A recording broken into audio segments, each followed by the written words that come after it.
이게 얼마나 하등한 논리입니까? 어느 회사나 다 이상한 사람들이 있어요. 간단합니다.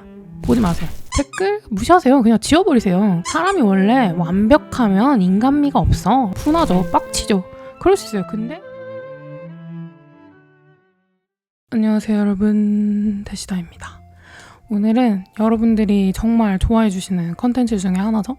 티발롬의 고민상담소 찍어보려고 카메라를 켰습니다. 한 2달 만에 되게 오랜만에 찍게 되는 것 같은데 이번에 사연에는 조금 특이점이 있었습니다. 평소에 제가 사연을 받으면 80% 정도는 T의 입장에서 말해달라라고 얘기를 하시고 한 20% 정도는 F력을 끌어올려서 말해달라라고 말씀하시거든요. 근데 이번에 사연들은 사연자 전원이 T의 입장에서 말해달라고 메모를 남겨주셨어요.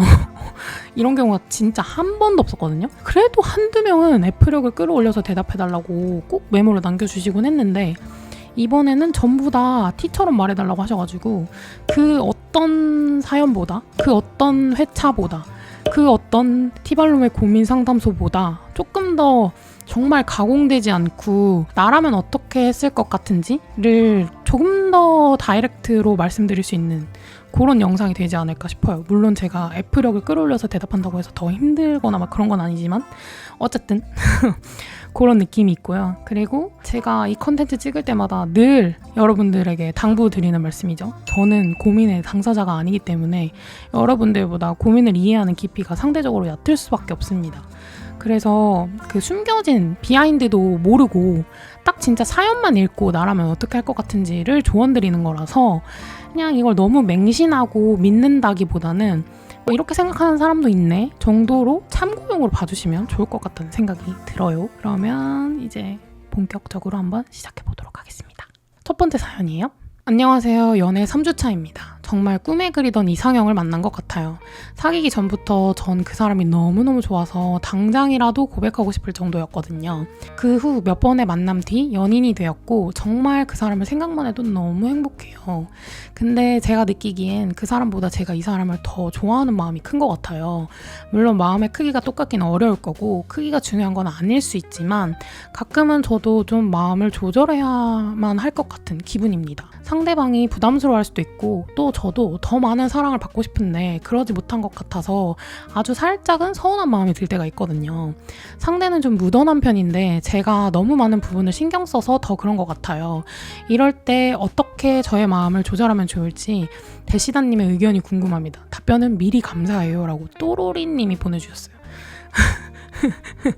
3주차면은 그럴 수 있죠. 지금 저는 이 사연만 봐도 너무 귀여워요. 그냥 진짜 딱 3주차 같아요. 무슨 말인지 알아? 이 사연 보내주신 시점이 3주차라고 했으니까 지금은 한 달 반쯤 되셨으려나? 근데 제가 생각하기에 너무 설레어서 약간 불편해지기까지 하는 그런 시기는 그렇게까지 오래 이어지지는 않는 것 같아요. 이게 악담이 아니라 실제로 그냥 그 불편함 그리고 나아가서 내가 더 좋아하는 건 아닐까? 라고 생각하게 되는 그 불안한 감정까지 이어지는 그런 더 사랑받고 싶고 이런 괜히 서운해지는 마음 이런 것들이 다 모여서 그 연애 초기에 간질간질한 분위기를 형성하는 것 같다는 생각이 들거든요. 그리고 이거는 어느 정도 좀 찰나에 가깝기 때문에 저는 그냥 마음껏 즐기셨으면 좋겠어요. 마음을 숨기려고 안 하고. 예전에야 밀당을 좀 해야 된다. 그래야 관계가 오래간다. 뭐 이런 얘기가 있었지만 사실 밀당을 해서 오래갈 것 같으면 난 사실 그 관계가 그렇게 유의미하다고 보진 않는 편이에요. 내가 사랑을 준다고 해서 얘가 사랑을 정말 많이 주네? 그러니까 내가 막대해도 되겠네? 이렇게 생각하는 남자는 애초에 그냥 걸러야 되고 내가 사랑을 주면 그 사랑이 귀하고 고마운 줄 아는 그런 남자를 만나셔야 되는 거잖아요. 그러니까 애써 감춘다거나 애써 좀 숨긴다거나 혹은 마음을 좀 축소하려고 한다거나 그런 노력은 하지 않으셨으면 좋겠고 좋아하는 마음만큼 숨기기 어려운 게 없잖아요. 재채기 같은 거잖아요. 조율하려고 하지 않으셨으면 좋겠네요. 예쁜 사랑 하시길 바라겠습니다. 응원할게요. 화이팅! 다음 사연입니다. 군밤님이 보내주셨어요. 자기 일조차 하지 않는 사람이 본인이 나이가 많다는 이유로 배려와 존중을 요구하고 있고 윗선에 얘기하면 그 사람을 달래가면서 일해라 이러고 있어요. 윗사람은 변하지 않을 텐데 퇴사가 답일까요? 라고 보내주셨습니다. 퇴사가 답일까요? 라고 물어봐 주셨으니까 딱 그 부분에 대해서 말씀을 드리면, 퇴사를 해도 다른 회사에 이런 사람이 없으리란 법이 없을걸요? 그래서 이런 타임은 이렇게 돼야 내가 원하는 방식으로 일을 진행할 수 있고, 또 나는 모르고 이 사람은 짬바로 알고 있는 것들을 속된 말로 내가 뽑아먹을 수 있는 나만의 노하우 같은 거를 자꾸만 만들어야 된다고 생각해요. 저도 예전에는 전공법만이 정답이라고 생각했거든요.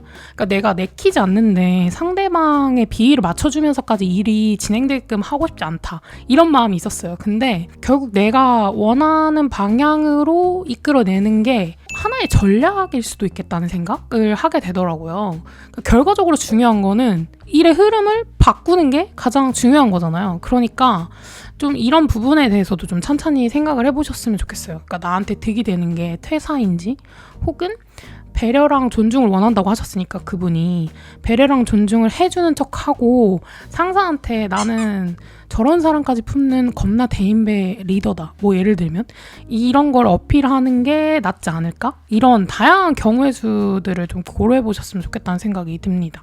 쉽지 않겠지만 제가 느끼기에는 어느 회사나 다 이상한 사람들이 있어요.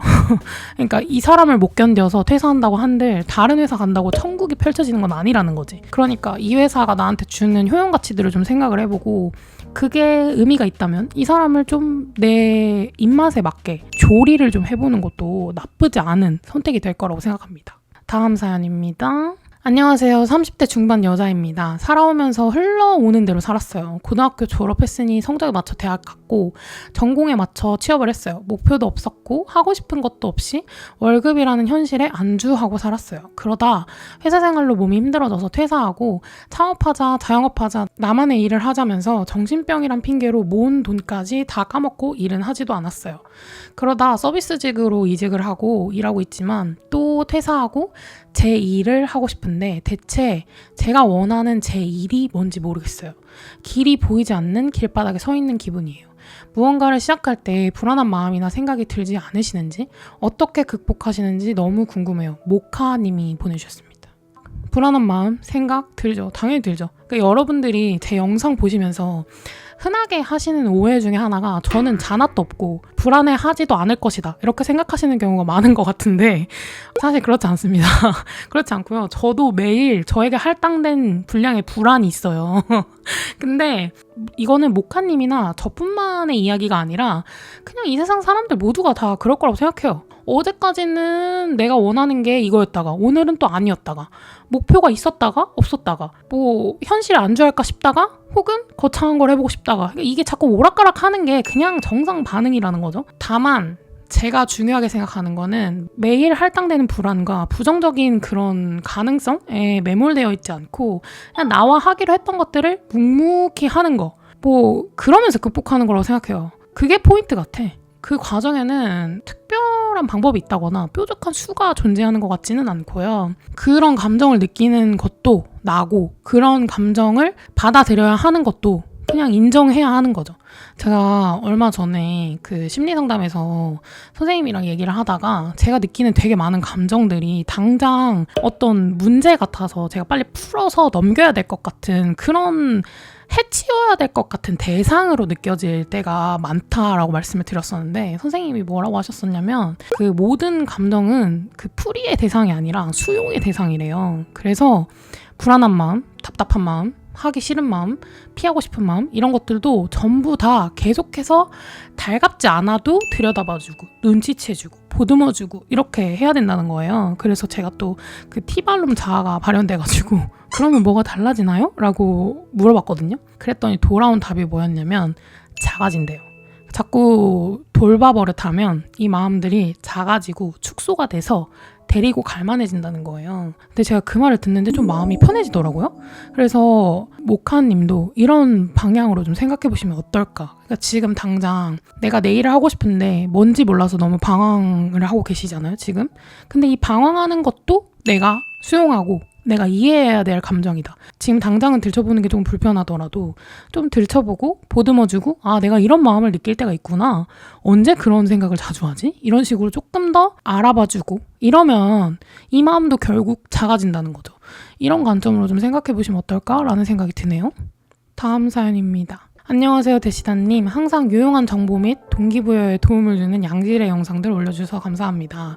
특히 최근에는 고민상담소 영상을 재밌게 시청했는데 언젠간 제 고민도 남겨봐야겠다는 막연한 생각 끝에 적절한 시기가 찾아온 것 같아 드디어 제 고민도 처음으로 남겨보게 되었습니다. 혹시 대시다님께서는 사람에게는 다 각자 때가 있다는 말에 대해 어떻게 생각하시나요?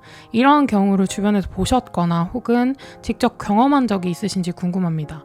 제 소개를 하자면 저는 01년생 올해 26살이 된 여자입니다. 대학은 비사범대에서 교직을 이수하여 교원 자격증을 갖고 졸업하여 작년 11월에 시행된 중등교원 임용시험에 응시 후 최종에서 소수점 차로 탈락하였습니다. 워낙 이러한 경우에 탈락자가 많은 시험이라 특별한 케이스는 아니지만 멀게만 느껴졌던 이 경우가 저에게도 찾아오면서 최종 발표 이후 끝없는 눈물과 무기력감으로 침대에서 누워만 지냈습니다. 추가로 시험 결과만 피말리기 기다리면서 극도의 스트레스로 불면증, 생리불순, 저혈압 등을 추가로 얻게 되었네요. 하지만 시간은 또 흘러가고 다른 인고생들은 지금도 공부하고 있기에 언제까지 무기력감에 좌절하고 있을 수만은 없다고 생각되어 최종 발표가 난 2월 초에서 일주일이 지난 후에 다시 책상에 앉았습니다.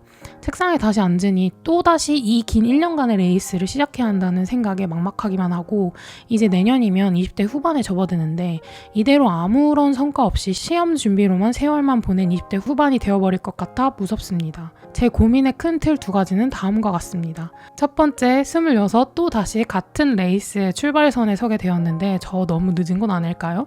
남들과의 비교는 하지 않으려고 애쓰는 중인데 이번에 같이 면접 스터디를 했던 구성원들 중 저만 최종 탈락하게 되어서 뒤처짐에 대한 불안이 심해진 것 같습니다. 두 번째로 사람에게는 다 각자의 때가 있다는 말을 종종 들었는데 저에게도 그런 때가 올 수 있을까요? 대시다님이 경험해보시거나 주변에서 들어보신 사람의 때에 대한 의견이 궁금합니다. 긴 글 읽어주셔서 감사합니다. 인생의 선배이자 저보다 경험도 훨씬 풍부하신 대시다님께 조언을 듣고 싶습니다. 항상 건강하시고 행복하시고 앞으로도 대시다님만의 좋은 영상들 미리 감사합니다 라고 Z님이 보내주셨어요. 일단은 일주일 만에 책상에 다시 앉은 거 진짜 아무나 못할 일이라고 생각해요. 이게 진짜 애지간한 의지로는 되지 않는 일이에요. 내가 1년 동안 열심히 준비한 거 내가 제일 잘 알잖아요. 그것도 무슨 엄청 큰 점수차로 탈락한 게 아니라 소수점 차라고 하셨으니까 얼마나 아쉬울 거야. 그리고 내가 이걸 1년 동안 앞으로 더 해야 돼? 이러면서 얼마나 또 자괴감이 드실 거예요. 근데 지금 제트님은 일주일 만에 그 극복하고 책상에 앉은 사람이에요. 어마어마한 그 자제력과 자기 통제가 되어 있는 사람이라고 생각하고요. 의지도 장난 아니라고 생각합니다. 저는 이거 엄청 너무너무 대단하다고 말해주고 싶고요. 그리고 2가지 질문 주셨던 것에 대해서 나름의 답을 하자면 첫 번째로 너무 늦은 건 아닐까? 라는 질문에 대한 답은 타인이 내려주는 게 아니라 내가 스스로 내리는 거라고 생각해요. 저는 늘 그 인간은 생각보다도 더 의식적으로 행동하고 사고하기 때문에 나 스스로가 그냥 그렇게 늦었다라고 생각하는 순간 그렇게 행동하게 되고 그냥 그거에 맞는 불안이 더 생기는 것 같다는 생각이 들거든요. 저는 가끔 나 이거 지금 하기 너무 늦었나? 라는 생각이 들잖아요. 그러면 KFC 창업자가 60대 후반에 브랜드를 런칭했다는 걸 떠올리면 조금 나아지더라고요. 진짜 시기라는 거는 너무너무 상대적인 거거든요. 그래서 거기에 그렇게까지 신경 쓰실 필요는 없을 것 같다는 생각이 들고 예를 들어서 시험에 몇 번 떨어져가지고 조금 늦게 교사가 됐다고 쳐봐요. 그럼 남들보다 더 교사를 오래 하면 되는 거잖아요. 그러니까 거기에 너무 깊숙이 생각하지 않으셨으면 좋겠다는 생각이 있고요. 그리고 두 번째로 주변에서 경험하거나 들어본 저마다의 때라는 게 있다고 보는지에 대해서 답을 해보자면 제가 야구를 좋아하고 사업을 하잖아요. 근데 공교롭게도 야구랑 사업은 뒤늦게 자신만의 때를 맞이해가지고 꽃을 피는 사람들이 꽤 많아요. 스포츠랑 그 자기 사업하시는 분야에 특히 많이 있는 것 같거든요. 제가 너무너무 사랑하는 그 김혜성 선수만 하더라도 지금은 김혜성 선수가 월드시리즈 우승팀에서 뛰는 메이저리거가 됐지만 저는 김혜성 선수 신인 때부터 봤거든요. 근데 이 선수가 진짜 뺏싹 말라서 운동선수의 몸도 아니었고요. 그리고 1년차 때는 일본 통산 경기가 20게임도 안 돼요. 1년에 144게임을 하잖아요. 지금은 그때는 조금 더 줄어 있었지만 20게임도 출장을 못했단 말이에요. 그 정도로 눈에 띄지도 않는 선수였고 2군에만 있으면서 1년을 보냈던 선수인 거예요. 근데 갑자기 2년차부터 적극적으로 기용이 되기 시작하면서 눈에 띄기 시작합니다. 이 선수 스탯을 보면요. 그냥 항상 작년에 본인의 스탯보다 더 나은 한 해를 보내요. 진짜 꾸준히 이미 우상향했어요. 그러면서 이제 때를 만나가지고 포스팅이 성공해서 여러분들이 아시는 것처럼 메이저리거가 됐죠. 그리고 또 다른 예시를 들어볼게요. 이번엔 창업의 예시를 들어보면 지금은 국민금융 앱이 된 토스의 이승건 대표님은 토스 이전에 창업을 8번이나 실패하셨어요. 근데 얼마나 많이 실패를 했으면 이번엔 성공할 거니까 열심히 해보자 라고 팀원들을 다독인 게 아니라 이번에도 실패할 거니까 빨리 도전해서 빨리 실패하자 이런 생각을 하셨대요. 오죽하면. 그러다가 때를 만나서 이제 국내 핀테크 기업 최초로 기업 가치 10억 달러를 넘기면서 모두가 아시다시피 유니콘 기업의 CEO가 되셨죠. 이런 예시는 제가 알고 있는 것뿐만이 아니라 진짜 알려지지 않은 것까지 하면 너무너무 많을 거예요. 지금 이 사람들이 특별해서 갑자기 본인만의 때를 만난 건 아니라고 생각하거든요, 저는. 그러니까 제트님도 자기만의 때를 만나서 이 훨훨 날아다닐 수 있는 그런 시기가 분명히 올 것이고 만나게 되실 거라고 생각합니다. 진심으로 응원할게요. 우리 1년간의 공부 아주 힘들고 지치겠지만 그럴 때마다 일주일 만에 다시 책상 앞에 앉은 본인의 의지를 믿으셨으면 좋겠어요. 생각보다도 나는 엄청나게 대단한 사람이야. 1년간 준비했던 게 도루묵이 됐는데도 내가 그 슬픔에 오래 안주해 있지 않고 그런 무기력함에 이끌려 다니지 않고 일주일 만에 다시 책상 앞에 앉았다는 거는 진짜 아무나 못할 일이라고 진짜 제가 여러 번 강조드리잖아요. 그런 본인을 믿으셨으면 좋겠어요. 끝까지 완주하게 되실 겁니다. 걱정 안 하셨으면 좋겠습니다. 다음 사연입니다. 새로운 사람들과 네트워킹할 기회가 주어졌는데요. 이런 기회가 사실 학교 졸업하고 나서는 거의 없는 기회라 머리로는 이 사람들과 친해져야 한다는 생각을 하지만 벅찹니다. 이 사람들과 시간을 억지로라도 더 가지려고 노력을 해야 할까요? 하지만 이런 제 상태에서 그런 시간을 가져도 겉으로 티가 날 것 같아서요. 사업을 하시는 분이니 새로운 분들을 많이 만나고 네트워킹을 하실 텐데 그때마다 어떤 마음가짐을 갖고 하시는지 궁금합니다. 라고 지지님이 보내주셨어요. 저라면은 이런 친해져야 한다라는 마음이 어디서 비롯된 건지 좀 생각해 볼 것 같아요. 벅차고 불편하고 뭐 꼭 굳이 해야 되나 하는 의문이 드는데 그럼에도 불구하고 왜 이렇게 새로운 사람들과 네트워킹을 해야 한다고 마음 한켠에서 생각하는 걸까? 그걸 좀 고민해 보셨으면 좋겠어요. 세상에 꼭 그래야만 하는 거는 없는 거라고 생각해요. 정답이 없잖아요, 이 세상은. 뭐 수학 문제도 아니고. 그리고 저의 경우에는 그냥 같은 일 하는 사람들을 만나는 게 즐거워요. 그리고 그런 과정 안에서 나라는 사람의 세계가 확장되는 것도 좋고 그리고 저 사람은 저런 데서 인사이트를 얻어서 자기 사업에 이런 식으로 반영을 하네? 이런 식으로 적용을 하는구나. 이걸 보는 것도 굉장히 도움이 많이 돼요. 특별한 마음가짐을 가지진 않는 것 같거든요. 근데 이런 저도 사람 싫어증에 걸려가지고 사람들을 진짜 만나기 싫을 때가 있어요. 그럴 때는 굳이 만나려고 안 해요. 노력 안 해요. 그러니까 노력하지 않아도 내가 새로운 사람을 만나는 게 내 마음에서 그렇게까지 힘들지 않을 때 만나셔도 늦지 않을 거라는 생각이 들어요. 지금 내가 억지로 친해지려고 하는 사람이 좋은 사람일 확률보다 내가 마음이 내켜서 내 마음을 열고 다가가는 사람이 훨씬 더 좋은 사람일 확률이 더 높지 않을까요? 그런 생각이 드네요. 다음 사연입니다. 안녕하세요. 저는 대시다님의 빅팬이자 유튜버를 직업으로 하고 있는 20대 여자입니다. 제 고민은 유튜버라는 직업을 가진 지 꽤 되었음에도 아직도 악플이 익숙해지지 않는다는 거예요. 사람들이 보는 나는 실제 내가 아닌데 아주 일부만을 보고 그게 저인 양 구는 사람들이나 날선 댓글들, 공격성이 다분한 악플들까지 짧지 않은 시간 유튜브를 했는데도 이런 것들이 익숙해지지 않고 너무 큰 스트레스를 받습니다. 저에게 이 직업이 어울리지 않는 걸까요? 티스러운 답변을 골랐지만 너무 티처럼 말하지 말아주세요. 살살 플리즈 라고 골드버튼님이 보내주셨습니다. 세상에는 되게 다양한 의견들이 있죠. 그냥 뭐 저는 이렇게 생각해요. 저는 이렇게 생각해요 하는 그런 오피니언들이요. 그런 건 그냥 인정하셔야 돼요. 그냥 세상 사람들이 다 나 같을 것이라고 생각하는 거는 저는 오만이라고 생각해요. 근데 악플은 달라요. 악플은 의견이 아니죠. 인지 능력이 온전하게 발달하지 않은 미성년자를 제외하고 성인이라는 전제 하에 그런 애티튜드로 그런 단어를 사용해서 타인을 향해서 좋지 못한 언행을 한다는 건요. 높은 확률로 그 사람이 매일 마주하는 자기 자신의 현실이 지옥이라는 거예요. 현실이 지옥 같으니까 관심사가 온통 타인을 향해 있고, 그리고 현실에서의 자기 자신의 삶을 더 나은 방향으로 바꿀 수가 없으니 타인을 향해서 넌 이래서 안 되고 저래서 안 되고 이래서 안 되고 저래서 안 되고 이런 식으로 말하고, 그걸 굉장히 폭력적인 방식으로 분출하면서 자기 자신이 저 사람보다 우위에 있다는 기분을 느끼는 거죠. 이거 물론 다 허상입니다. 세상 사람들은 모두 다 단점이 있잖아요. 나한테 있는 단점이 타인한테 없을 수도 있고, 타인한테 있는 단점이 나한테 없을 수도 있고요. 근데 이런 식으로 단점은 되게 다 상대적인 건데, 너 그런 단점 가지고 있어? 그럼 너 살아서 뭐해? 넌 그럼 죽어 마땅해. 이런 식으로 생각해버리는 거죠. 이게 얼마나 하등한 논리입니까?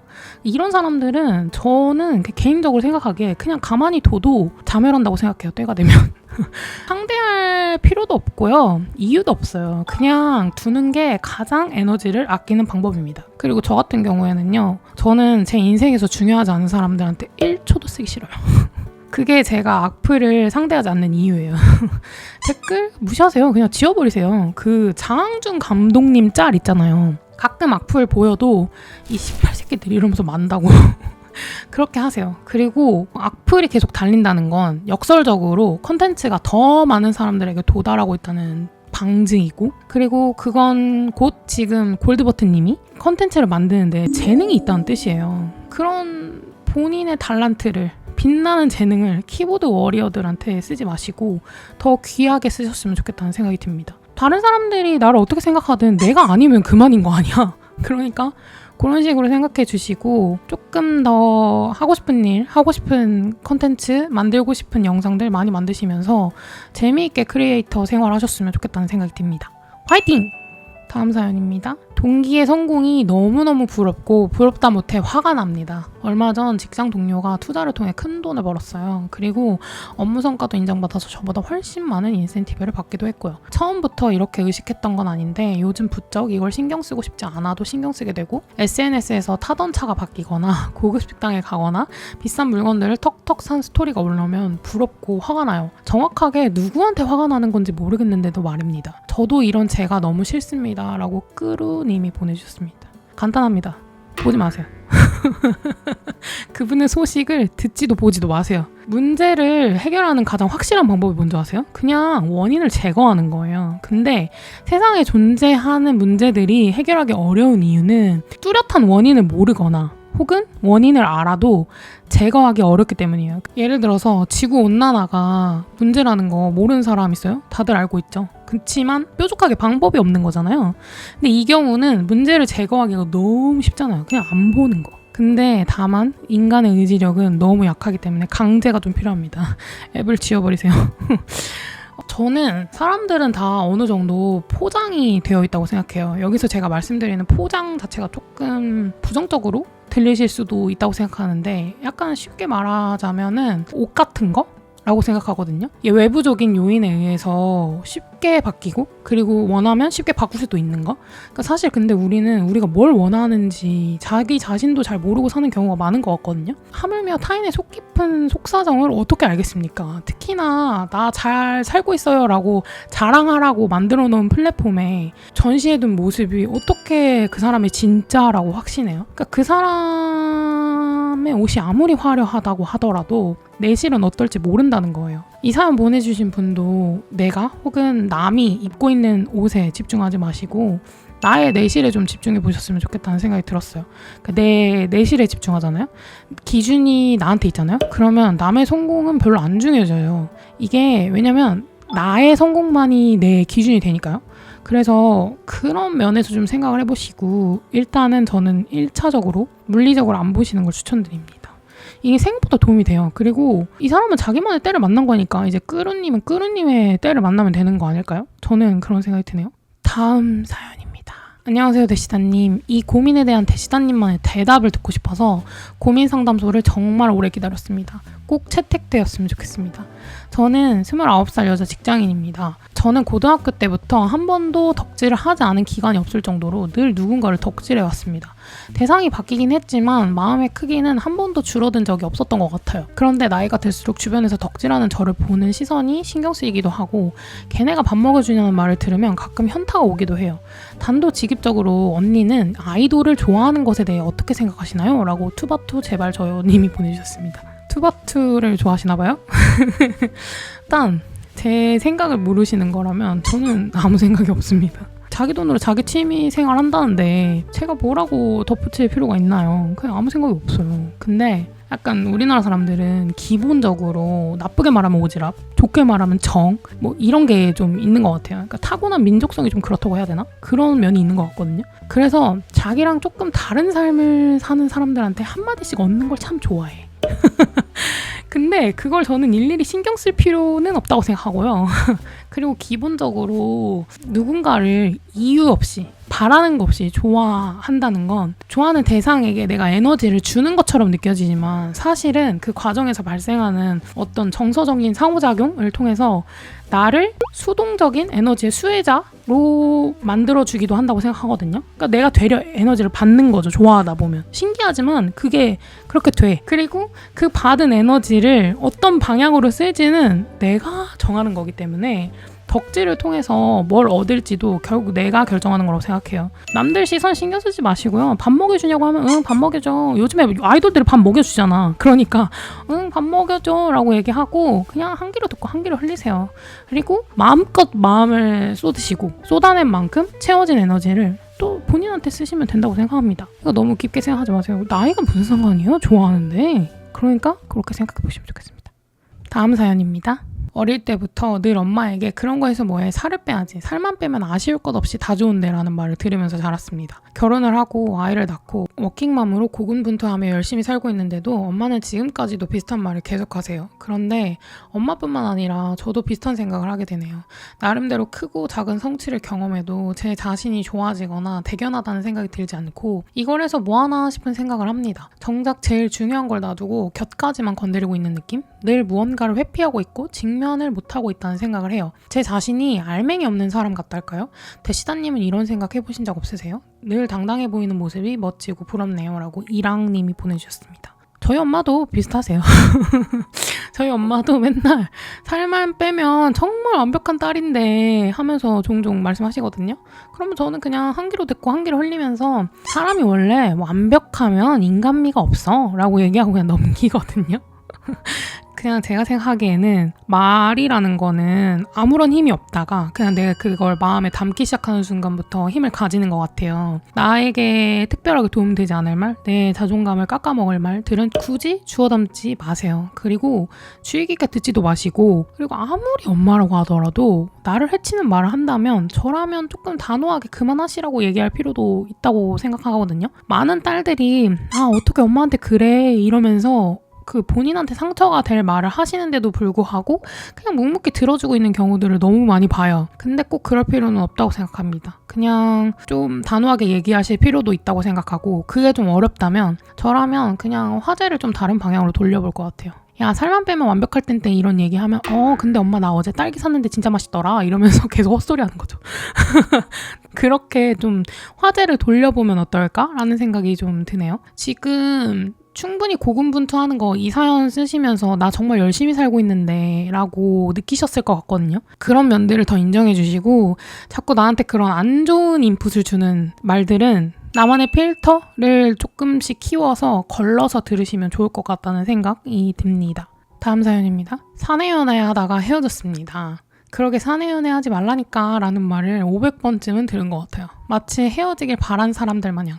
이런 얘기 듣는 것도 지겹고 전남친 마주치는 것도 불편한데 퇴사할까요? 라고 니잘못님이 보내주셨습니다. 근데 퇴사하면 전남친이 제일 땡큐일걸요? 저는 이런 상황을 조금 더 정면으로 마주할 필요가 있다고 생각해요. 언제까지나 피할 수만은 없잖아요. 그리고 내가 지금 느끼는 이 크고 작은 불편들이 내 커리어를 포기할 정도인가? 라고 생각하면 아닐 수 있다고 생각하거든요. 그리고 남들이 지금 저렇게 얘기하는 거는 약간 지금이야 사내연애를 왜 해? 이러면서 보는 사람마다 나한테 한마디씩 얹으려고 하지만 진짜 그것도 한때예요. 그냥 당연하게도 내 일은 나한테만 우주만큼 큰 거거든요. 다른 사람들한테는 그냥 월간 가십일 수 있다는 거지.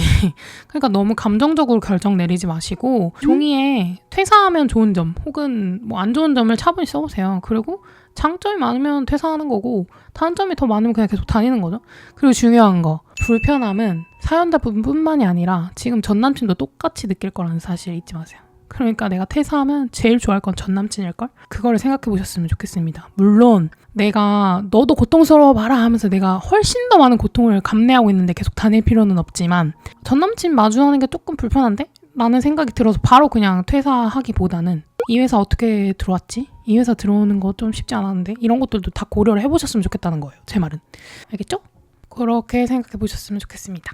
다음 사연입니다. 안녕하세요 언니. 제 고민은 부모님이 제가 직업으로 삼고자 하고 앞으로 더 공부해보고 싶은 분야를 가르치는 지도자? 선생님이라 주변에서 제 노력을 폄하하는 게 고민입니다. 저도 정말 노력 많이 하고 이 분야에서만큼은 부모님이 제게 어떠한 조언도 주지 않고 오히려 자율적으로 맡기시는 편인데도 그렇습니다. 사람들이 이런 말을 할 때 지혜롭게 넘길 수 있는 방법이 있을까요? 라고 코코넛님이 보내주셨습니다. 일단 먼저 마음에 손을 한번 얹고 생각을 해봅시다. 정말로 득본 게 없었나? 그러니까 직접적으로 뭔가 어드바이저를 해주진 않으셨더라도 뭐 이거 준비해라 혹은 뭐 하다못해 부모님이 보다가 냅둔 전공 서적 같은 게 우리 집에 있어가지고 내가 그 관심사를 더 빨리 캐치할 수 있게 됐다거나 아니면 전공 서적을 돈 주고 살 필요가 없었다거나 뭐 이런 것들을 포함해서 진짜로 없었나? 있었을 수 있어요. 생각해보세요. 진짜 직간접적으로 아예 영향을 아예 안 받지는 않았을 거라는 생각이 들거든요. 물론 제가 주변인들의 편을 드는 건 아니에요. 저는 코코넛님의 편입니다. 다른 사람들은 잘 모르니까 그렇게 생각할 수 있다는 거예요. 그러니까 깁생을 하지 않으셨으면 좋겠다는 생각이 들어요. 너무 이 분야에 대해서. 그냥 그리고 설사 부모님의 도움을 받은 게 없었다고 하더라도 그냥 쿨하게 갈 길 가시면 돼요. 물론 코코넛님한테는 되게 스트레스일 거예요. 나는 노력 100 해가지고 100 얻는 건데 남들은 이게 거저 얻은 거라고 생각하네? 분하죠. 빡치죠. 그럴 수 있어요. 근데 화내면 누구 손에? 내 손에. 그들이 원하는 거, 내가 빡쳐하는 거. 그러니까 절대 타인이 원하는 대로 해주지 마세요. 그 주도권을 절대 넘겨주지 않으셨으면 좋겠어요. 그리고 뭐 부모님 백으로 거기까지 올라갔네 소리 듣더라도 거기까지라는 위치는 내가 가진 거잖아요. 내가 가지게 될 거고. 그러니까 거기서 못 가져서 하는 말 아닌가? 라고 생각하면 마음이 좀 편해질 것 같기도 해요. 저는 그냥 부러워서 그러나 보다 라고 생각하면 그들을 향해서 내가 가지게 되는 그런 짜증이나 분노들이 조금 더 축소되지 않을까? 라는 생각이 들기도 해요. 그냥 묵묵하게 내가 공부하기로 한 거, 이왕 가기로 한 길, 부모님이 내가 필요하다면 언제든지 조언해 줄 수 있는 사람이라는 것에 감사함을 느끼고 그냥 내가 하던 대로 밀고 그냥 나가면서 다른 사람들이 하는 거는 크게 신경 쓰려고 하지 않으려고 노력해 볼 것 같습니다. 물론 쉽지 않다는 거 알지만 그렇게 신경 쓰면 신경 쓸수록 그 사람들이 바라는 게 신경 쓰는 거잖아요. 자기 말들 신경 쓰는 거. 이런 관점으로 좀 생각해 보셨으면 좋겠습니다. 다음 고민입니다. 안녕하세요. 고민상담소 너무너무 기다렸습니다. 저는 B2B 비즈니스를 4년째 하고 있는 중소기업 대표입니다. 그동안 운 좋게도 좋은 팀원들을 만나 별탈 없이 지냈는데 최근 고민이 생겼어요. 대시다님은 고성과자인데 태도가 좋지 못한 팀원을 어떻게 대하시나요? 예를 들어 협업해야 하는 업무에서 동료들을 전혀 배려하지 않고 독단적이라거나 필터를 거치지 않고 다소 센 말을 한다거나 하는 경우가 꽤 있다면 어떻게 하실 건지 궁금합니다. 사람 하나만 본다면 똑똑하고 일을 참 잘하는데 짧은 시간 함께 일했지만 확실히 2.5인분은 하는데 어찌해야 할지 고민됩니다. 조언 부탁드려요. 라고 도윤님이 보내주셨습니다. 이거 스타트업 대표님들 모임 가면은 늘 나오는 주제 중에 하나인 것 같아요. 그리고 저는 예전에는 태도가 별로여도 좀 일을 압도적으로 잘하면 그냥 성과가 태도다라고 생각하고 넘기는 편이었는데 업력이 좀 길어지니까 생각이 좀 달라졌어요. 지금 당장 퍼포먼스가 좀 좋지만 태도가 좋지 않은 사람은 주식을 예로 든다면 상한가를 이미 친 상태라 앞으로 주가가 더 높이 올라갈 확률이 상대적으로 낮은 종목 같고 태도가 좋은 사람은 저평가 우량주라 주가가 더 갈 수 있는 확률이 높은 종목 같다는 생각이 들거든요. 물론 뭔가 태도가 좋지 못한 게 그냥 타고나게 그런 사람들이 있잖아요. 그런 걸 수도 있지만 대부분의 사람들은 자기가 일 잘하는 거 알아서 그럴 가능성도 꽤 있거든요. 그럼 노력을 상대적으로 좀 덜 하겠죠. 그러면 노력을 좀 덜 한다는 건 성장 가능성 그리고 성장 속도가 현저히 저하된다는 말이고요. 그러면 대표자 입장에서는 사업이 뭐 하루 이틀 혹은 한철 하고 말 게 아니니까 저는 저평가 우량주에 베팅할 것 같습니다. 예전에는 저도 그렇진 않았는데 그냥 길게 해보니까 결국에는 처음에 팀에 압도적인 퍼포먼스를 내는 사람이었다고 하더라도 노력하는 사람을 따라올 위인이 없더라고. 예전에 다이브딥이라고 제가 되게 재밌게 읽었었던 책이 있는데 이게 쿠팡 얘기거든요. 쿠팡이 일했던 방식을 서술해 놓은 책인데 쿠팡도 비슷한 일을 겪어요. 그 고성과자이지만 뭔가 태도에 문제 있는 사람을 내보내요. 물론 그때는 쿠팡이 대기업이 아니었기 때문에 그 고성과자가 엄청 중요한 시기였단 말이에요. 근데도 쿠팡은 내보내는 결정을 합니다. 리더는 이런 결정을 할 줄 알아야 되고 또 그런 결정에 일관성이 있어야 된다고 생각해요. 그러니까 태도가 좋지 못한데 고성과자라는 이유로 계속 감싸고 돌잖아요. 그럼 나머지 팀원들이 좀 동력을 잃을 수 있어요. 그 부분도 같이 고민해 보셨으면 좋겠어요. 단순히 이 사람을 같이 데리고 갈 것인지 말 것인지, 이 사람과 미래를 함께 할 것인지 말 것인지, 이것도 되게 중요하지만 이 사람으로 인해서 고통받는 사람들, 이 사람으로 인해서 우리 팀의 분위기가 이상해질 수도 있고, 그리고 이 사람으로 인해서 다른 사람들이 우리 대표님은 진짜 일만 잘하면 장땡이네? 그럼 나는 이 조직에 쓸모가 없네? 라고 생각할 수 있다? 그걸 좀 같이 함께 고민해 보셨으면 좋겠다라는 생각이 들어요. 그리고 저라면 내보냅니다.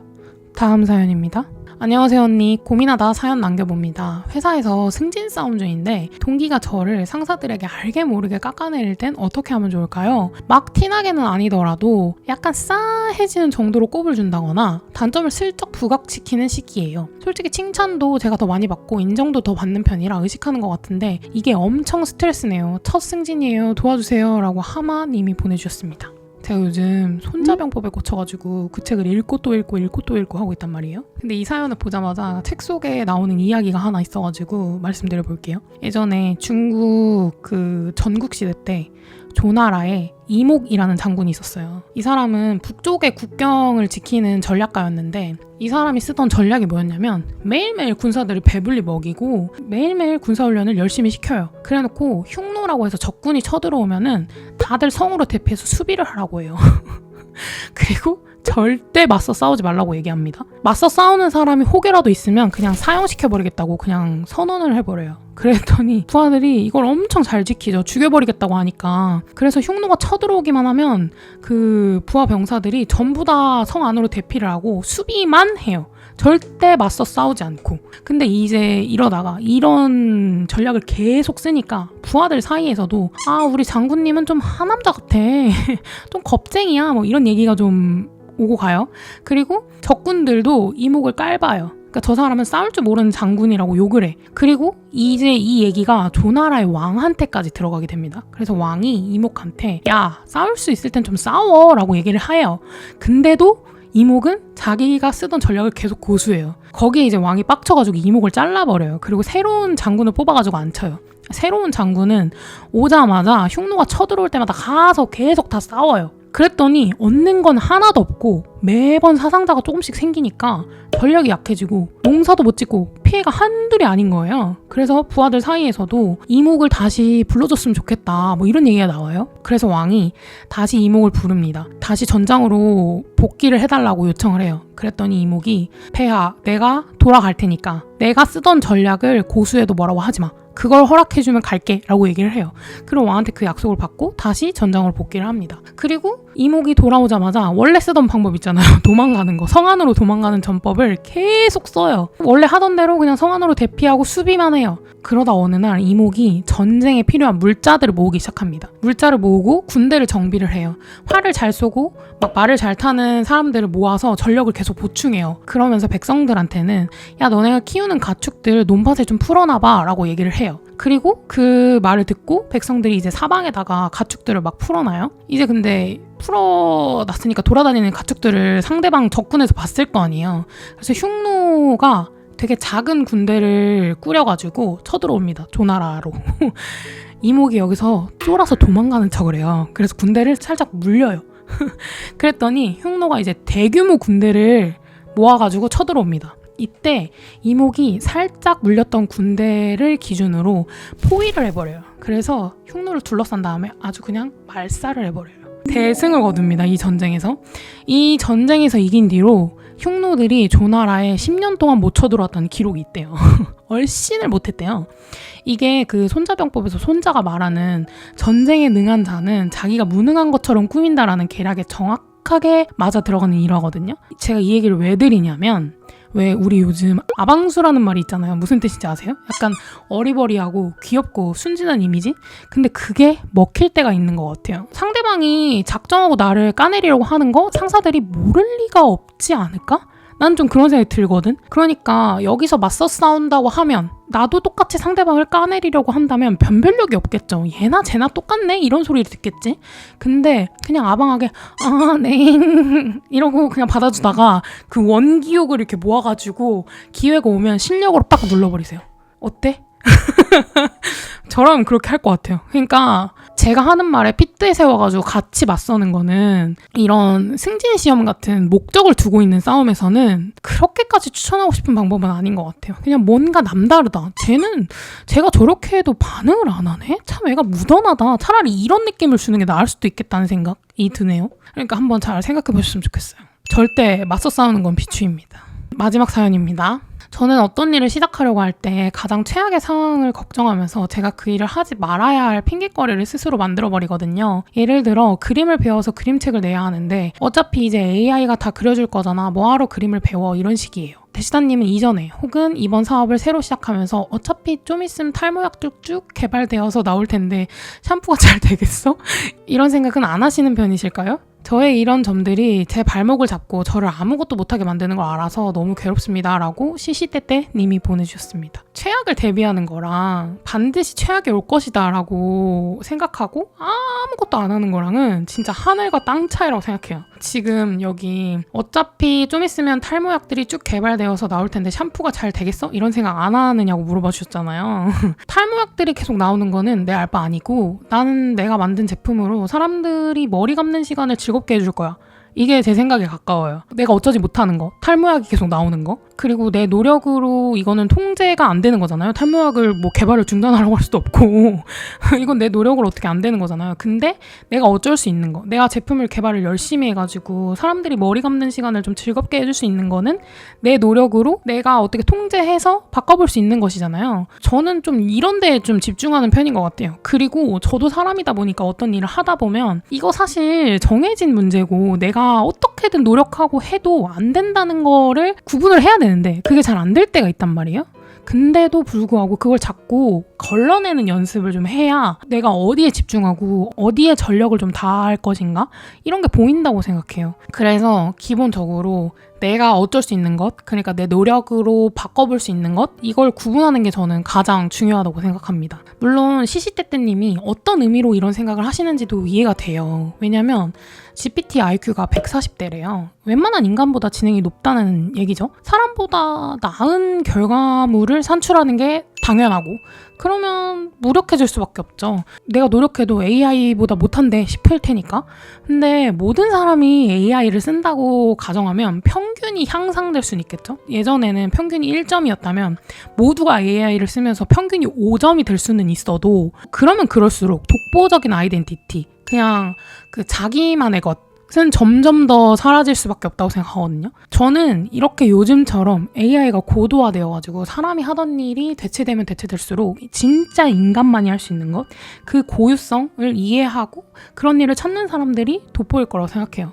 설사 GPT가 그린 그림이 더 완성도는 있더라도 사람들은 완벽한 그림보다 시시때때님이 그린 좀 완성도는 조금 떨어지더라도 인간적인 의미가 있는 그림을 더 찾으려고 할 거예요. 왜냐면 그게 더 특별하고 GPT가 그린 그림은 3초 만에 100개도 1000개도 만들 수 있는데 시시때때님이 그린 그림은 한 점 한 점이 다 고유의 것이잖아요. 시시때때님의 것. 그러다 보니까 찾기 어렵잖아요. 그래서 예전과 지금을 비교하면 좀 콘텐츠의 방향성도 많이 바뀐 것 같다는 생각이 들거든요. 사람들이 막 30일 안에 무언가를 해내겠습니다. 이런 자기만의 스토리, 그리고 내가 어떤 일을 겪었던 썰 같은 거를 들려주는 릴스들이 바이럴이 잘 되는 이유도 AI가 만든 정량적인 뭔가 정형화된 콘텐츠들보다 사람들이 진짜 자기 얘기하는 게 궁금하다는 거잖아요. 예전에 비해서 훨씬. 그러니까 이런 관점으로도 생각해 보셨으면 좋겠다. 그런 생각이 듭니다. 이렇게 해가지고 오늘 고민상담소의 사연을 모두 다 들어보고 또 말씀드려봤는데요.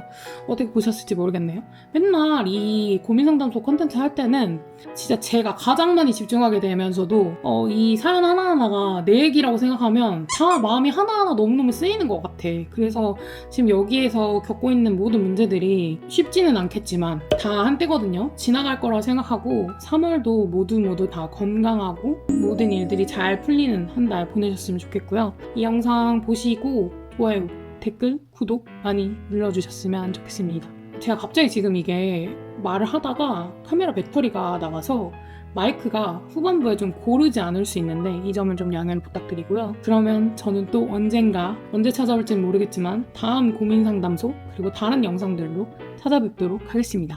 오늘 영상은 여기까지입니다. 안녕!